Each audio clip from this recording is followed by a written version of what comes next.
Hello viewers. The whole world is staring at a warlike situation with the Ukraine-Russia conflict. Of course, there are a lot of questions that have risen right at this moment, and the biggest question is why Putin wants Ukraine. Will Ukraine fall, and what will be the implication if actually a war happens? Because we have seen the casualties happening so far. So to talk in depth about this whole situation, we are joined in by Chandrakala Choudhury. She is the chairperson of Russian Studies, JNU, New Delhi. Very welcome, ma'am. Thanks for joining us. My first question would be, of course, there are a lot of questions that have come to the forefront right at this moment. And talking about the implications that we would have, do you see why, why Putin wants Ukraine so badly? What are the implications can we have, of course, if war actually happens? Do you think that Ukraine will actually fall? Well, the war is actually happening, if you look at it. And if we go by what the Russians think about the situation, we must keep in mind that Russia has always been very, very sensitive to the developments in its near abroad. Mm-hmm. And Ukraine is just not any country. It is a very, very important country in the borderlands of the Russian Federation, and any development that happens there directly impacts Russia's security and well-being. And that is precisely the reason that Moscow has always been very keen to have a pro-Kremlin regime there. And that explains as to why in the year 2014, Russia decided to actually annex Crimea from Ukraine. Considering the developments that has been happening in the last 3-4 days, it is amply clear that Russia is not going to settle for anything less than its own security. It has to secure itself totally. How is that possible? First and foremost, of course, it appears that Russia would install a government that is friendly to Kremlin, a pro-Russia regime, and certainly it's a big message to the Western world, to EU, to US, and to NATO, that the security architecture in Europe that was established after the disintegration of the Soviet Union needs to be changed. Russia has challenged that. And this is exactly how things are unfolding as of now. Right. Of course, as you've already mentioned, we have seen how the diplomatic pressure is undergoing, of course, to stop Putin from this. Do you think, and also that India is also playing a crucial role in it? Of course, we have seen how Prime Minister Narendra Modi and Putin has had a telephonic conversation, and we know how India has been quite neutral and quite cautious about its position when we talk about the Russian invasion of Ukraine. Your take on what would be India's role, and do you think that India can actually play a key role to de-escalate tension, of course? Well, India has adopted a very pragmatic approach, considering the fact that India shares a very special relationship with Russia. Mm-hmm. It cannot afford to jeopardize its relationship with Russia. Yeah. More so, we all know the special ties which Russia shares with China. And we certainly are not in the best of terms with China, considering what has been happening in our borders in the last 2 years. Having said this, of course, India is very, very keen that the war should come to an end, and there should be some negotiated settlement that is in the interest of both sides concerned. Coming to India's special relationship with Russia, I need to say that close to 60% of our defense hardware comes from Russia. Yeah. And not just that, even at the peak of the trouble with China over Ladakh, we had our defense minister actually going to Moscow to ensure that the defense supplies coming from Moscow remain uninterrupted. And that's how it was. Even in the case of Afghanistan, Russia has ensured that India too finds a place and a spot in the negotiation that is going on in regard to the settlement in Afghanistan, considering the fact that Afghanistan is very strategically located in our extended neighborhood, and India needs to be a player there. Russia has ensured that. So keeping all this in mind, we can safely say that India will continue to be very cautious, and that was again revealed last night, when India decided to abstain in the UN Security Council in the voting. So this itself is a big statement. Abstaining doesn't mean that you're supporting what is going on there. It clearly means that yes, India has a viewpoint and India is factoring in her own interests, which any country should be doing.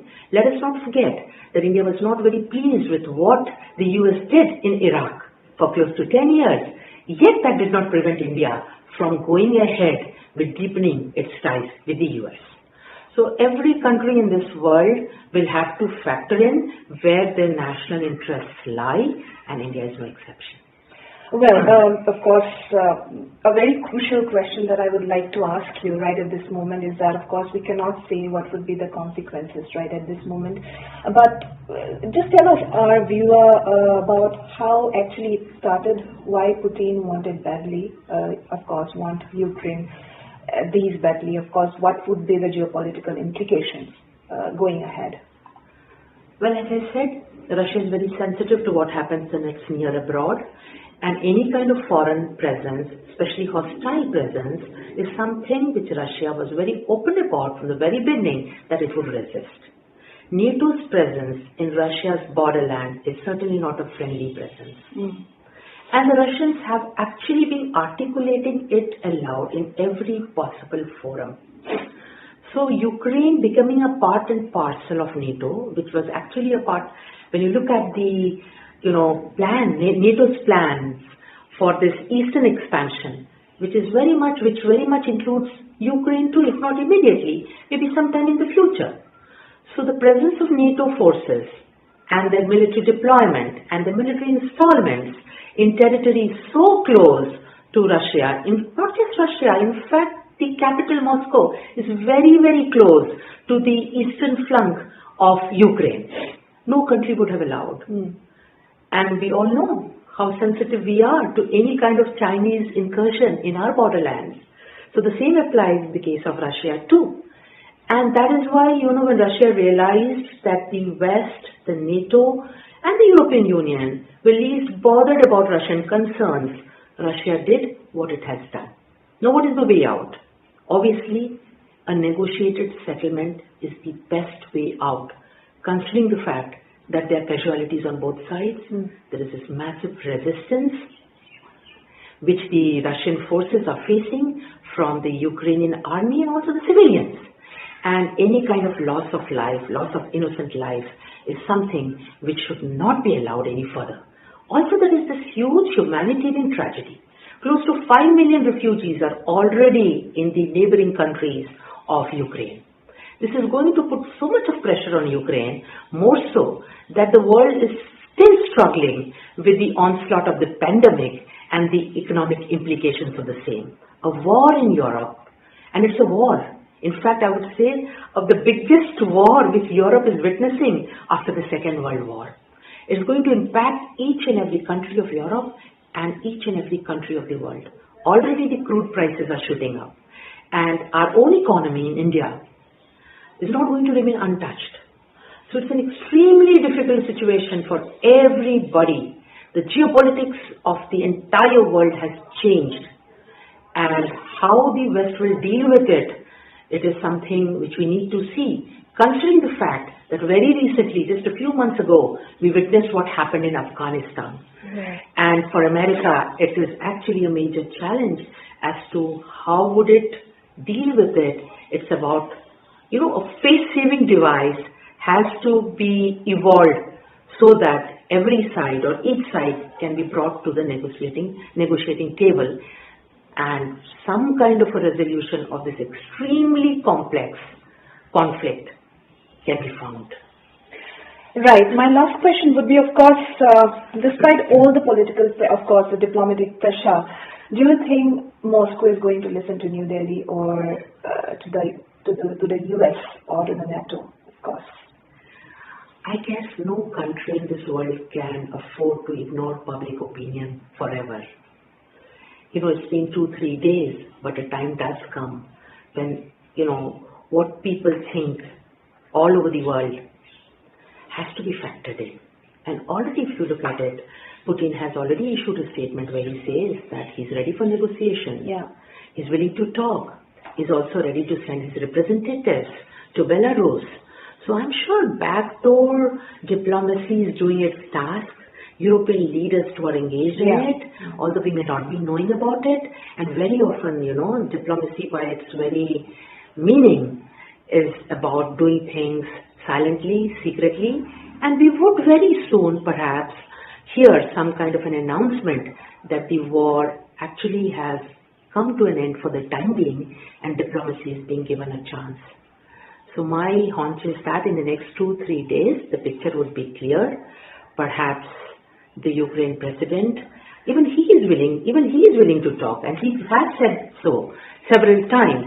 In the next 2-3 days, I think we would have some positive news as to where the conflict is heading, and hopefully it ends soon for the sake of those innocent people who are actually bearing the brunt of this unprovoked war, which they say and which the Russians say is totally provoked.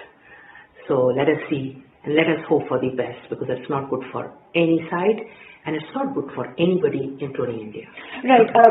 Just quick reaction to what you have to say on this. Of course, we have seen the countries worldwide have somehow imposed sanctions on Russia. Of course, that also is, of course, it's not affecting Putin in some way or the other. But, talking about the sanctions, do you think it will be more difficult for India when it comes to defense acquisition from Russia?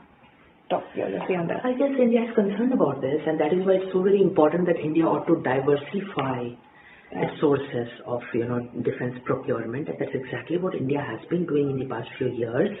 And most importantly, it is here that Atmanirbhar Bharat, this project which India has undertaken for the last couple of years, even in the defense sector, this needs to be actually given a lot more focus. All said and done, the manner in which Ukraine has been abandoned by the West, if I can use the word, is also a lesson to everyone, including India, that eventually you have to be standing on your own 2 feet. You have to fight your own battles. No matter how well-meaning your allies and friends may be, your battle is your battle. So what is at stake for India in Ukraine, basically? What exactly is at stake? Can you just tell us earlier?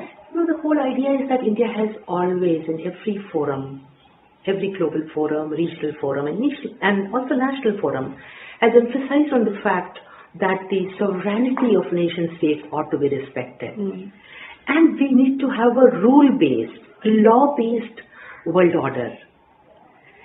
Invasions, wars actually challenge this law-based, rule-based global order. Yeah. It's not healthy. And India has advocated it always.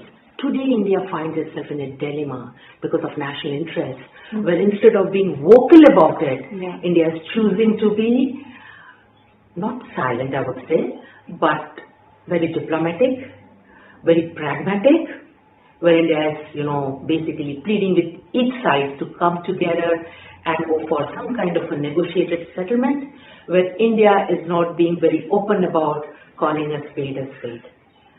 So this, sadly, is because of our own compulsions, given the special relationship which Russia shares with China. India can't afford to isolate Russia. So this is how it is. Okay.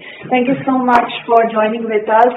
This was Archana Upadhyay, who has given a very, very, in-depth idea about the whole situation that is ongoing right now. And of course, all eyes are on will there be a diplomatic solution to it, or the war continues.